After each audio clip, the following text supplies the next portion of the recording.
तैमूर जो है ना ये सारी की सारी हदें क्रॉस कर जाता है, लेकिन अभी भी ईमान को तैमूर के ऊपर शक नहीं हो रहा। हालांकि ईमान इस बारे में सोचती और अपने आप को पीछे कर लेती, लेकिन ये आंखें बंद करके तैमूर के ऊपर यकीन कर लेती है। क्या आगे जाकर जो तैमूर है ये ईमान की इज़्ज़त मुकम्मल तौर पर बर्बाद कर सकते हैं, क्योंकि जिस हिसाब से ईमान यकीन करती जा रही है तो तैमूर इस यकीन का फ़ायदा उठाने की ज़रूर कोशिश करेगा। नेक्स्ट एपिसोड के अंदर क्या ट्विस्ट पैदा हो सकता है, ज़ारा को जो शक था ये मुकम्मल तौर पर यकीन में तब्दील हो जाता है, और अगर ज़ारा खुलकर ईमान के ऊपर इल्ज़ाम लगाती है तो आगे से ईमान का क्या रिएक्शन आने वाला है। क्या ईमान के लिए नेक्स्ट आने वाली साथ में मुश्किलात खड़ी होने वाली हैं। इस वक्त लैला के वालिद की डेथ हुई थी तो बिलाल को इस बात का पता चला तो बिलाल फ़ौरन मिलने के लिए आ जाता है, लैला को समझाता है, इसे हौसला देता है, अपनी सास को भी हौसला देता है।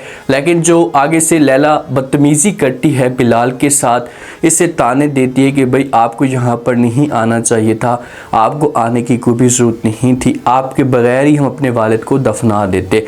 तो बिलाल को बड़ा दुख होता है कि यार इस मुश्किल वक्त में मैं इनके पास आया हूँ इनकी सपोर्ट करने के लिए और ये मेरे ऊपर इल्ज़ाम लगा रहे हैं, सब मुझे ताने दे रहे हैं।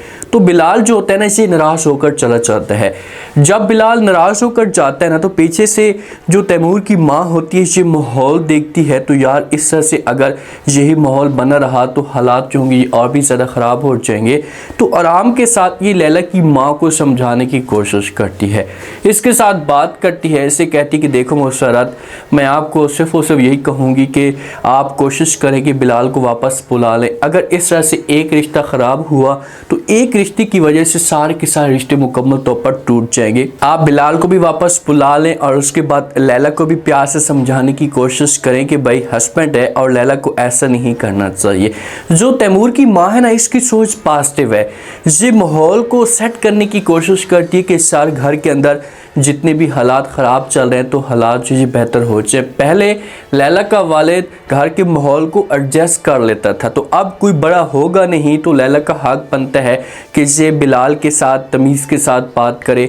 और तैमूर की माँ इसी वजह से मुसर्रत को भी समझाती है कि आप बिलाल को इस घर में लेकर आ जाएँ, उसे नाराज़ मत करें। अब देखते हैं कि मुसर्रत क्या करती है। मुसर्रत तो पहले भी बिलाल के साथ बदतमीज़ी के साथ बात करती थी, इसने कभी भी बिलाल के साथ तमीज़ बात ही नहीं की। बिलाल तो यहाँ पर घर में मौजूद नहीं होता।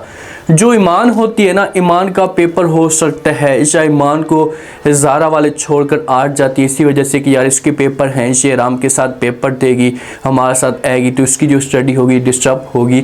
तो ईमान अकेली होती है और तैमूर इस अकेलेपन का फ़ायदा उठाने की कोशिश करता है। इसकी मीटिंग भी हो सकती है, लेकिन ये मीटिंग का बहाना भी बनाकर आ सकता है।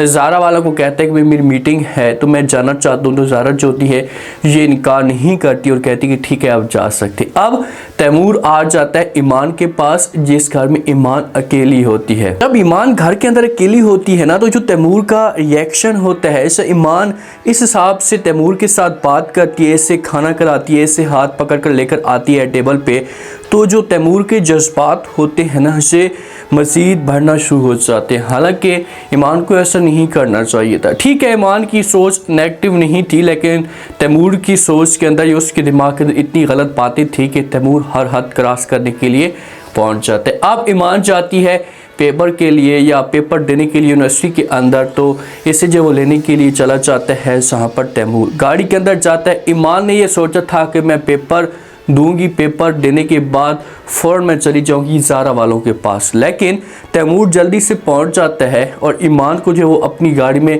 बैठाने का कहता है कि आप आए मेरी गाड़ी में, अपने घर में चलते हैं। तो ईमान जो होती है इनकार कर देती है और कहती है कि वहाँ पर तो कोई भी मौजूद नहीं है, मैं किसके साथ रहूँगी। तो आगे से तैमूर कहता है कि मैं तो मौजूद हूँ ना, मैं आपके साथ हूँ, तो आपको अकेलेपन का बिल्कुल भी जो वो फिक्र नहीं होगी, ये कमी महसूस नहीं होगी। तो किसी भी तरह से तैमूर इसे गाड़ी के अंदर बैठाएगा, इसके सामने झूठ बोलेगा कि भाई आज शाम तक वो लोग भी आ जाएंगे, मेरी बात हो चुकी है। तैमूर जब से झूठ बोलेगा तो ईमान जो होगी से तैमूर की बातों के ऊपर यकीन कर लेगी और गाड़ी के अंदर बैठ जाएगी। सबसे जो पहली गलती करती है ईमान वो ये करती है। अच्छा जी ठीक है, गाड़ी के अंदर बैठ चुकी हो, अब ये चली जाती है तैमूर के पास अपने घर में। सिर्फ और सिर्फ दो ही बंदे मौजूद होते, एक ईमान मौजूद होती है और दूसरा तैमूर मौजूद होता है। हो सकता है कि घर के अंदर नौकरानियाँ मौजूद हों।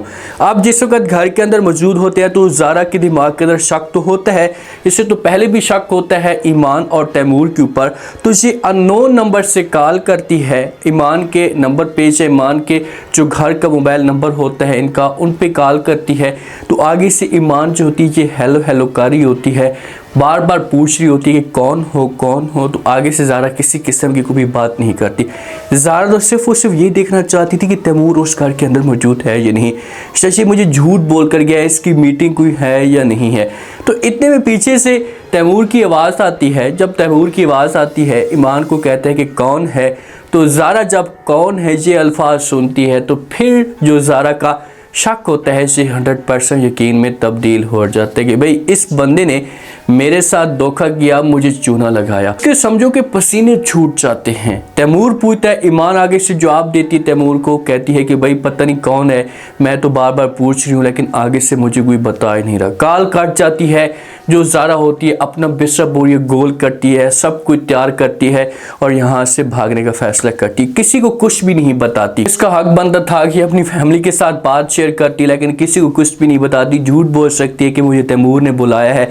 जिस यहाँ से निकल पड़ती है, जो ईमान का रूम होता है उस रूम के अंदर तैमूर जाकर बेड के ऊपर लेट जाता है। जब ईमान इंटर होती है, देखती है तैमूर को, तो हकी बक्की रह जाती है कि भाई तैमूर यहाँ पर क्या कर रहा है मेरे रूम में, इतनी बदतमीज़ी की भी हद होती है। तो ईमान फ़ौरन पूछती है, बात को घुमा देती है, ऐसा की कोई बात नहीं करती तैमूर के सामने। ईमान कहती है तैमूर को कि भाई आपने तो कहा था कि भाई वो लोग आ जाएंगे, अभी तक नहीं है, घर के अंदर कोई मौजूद ही नहीं है। तो तैमूर कहता है कि भाई आपको औरों को क्या करना है आपने, मैं तो मौजूद हूँ। जब तैमूर ये बात करता है तो ईमान कहती है वो सब कुछ ठीक है लेकिन वो लोग नहीं है ना इस घर के अंदर, मैं उनके साथ टाइम गुजारती। तो आगे से तैमूर जो होगा ये ईमान को कहेगा कि आप टाइम मेरे साथ भी गुजार सकती हैं, इस घर के अंदर मैं मौजूद हूँ, तो उनकी आप टेंशन ना ले।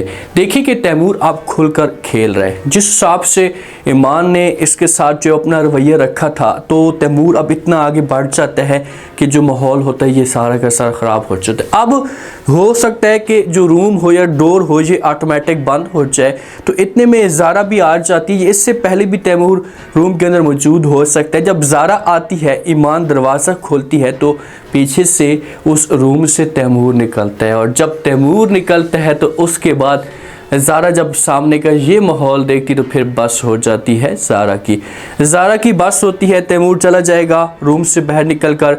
ज़ारा गुस्सा करेगी या तैमूर के सामने भी ईमान की इंसल्ट करेगी कि भाई आप दोनों इस रूम के अंदर क्या कर रहे हैं, आपको किसने कहा, या क्यों इस तरह की आप मेरी ज़िंदगी पर बात करना चाहती हैं। कोई इल्ज़ाम लगा सकती है, बातों बातों में इंसल्ट कर सकती है। तो बाद में जो तैमूर जो होगा ये ज़ारा के पास जाएगा, जाकर बात करेगा, इसे समझाने की कोशिश करेगा और कहेगा कि आपने जो वो ईमान के साथ ऐसा की बदतमीज़ी क्यों की, आपको ऐसा नहीं करना चाहिए था। थोड़ा सा शर्म करती, लिहाज करती। तो आगे से ज़ारा कहती है कि मैं कैसे लिहाज करती, उसने मेरा लिहाज नहीं किया और आप उसके रूम में क्या कर रहे थे। तो आगे से तैमूर जो होता है ये बड़ा प्यारा मैसेज देता है ज़ारा को कहता है कि मैं ईमान के रूम में इस वजह से गया था क्योंकि मैं आपकी गैर मौजूदगी का फ़ायदा उठाने की कोशिश कर रहा था। तो यहाँ पर ज़ारा जो होगी इससे पूछेगी तैमूर से, इससे कहेगी कि भाई किस चीज़ का फ़ायदा और कौन सा फ़ायदा। तो आगे से तैमूर जो होगा इस बात को घुमा सकता है। लेकिन अगर देखा जाए तो अभी तक ज़ारा को तो शक हो चुका है, लेकिन फ़िलहाल तैमूर बातों बातों में खेलने की कोशिश कर रहा है। ईमान को उस हिसाब से शक या यकीन नहीं हुआ।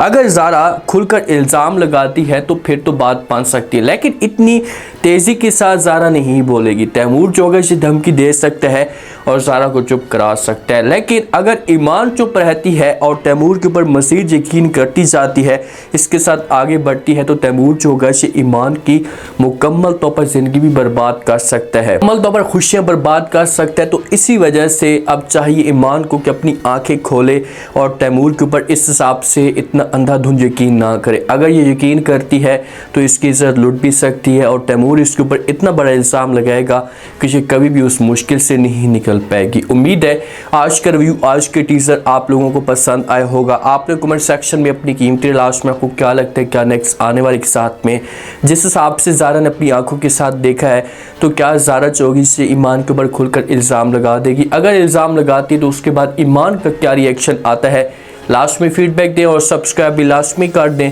शुक्रिया।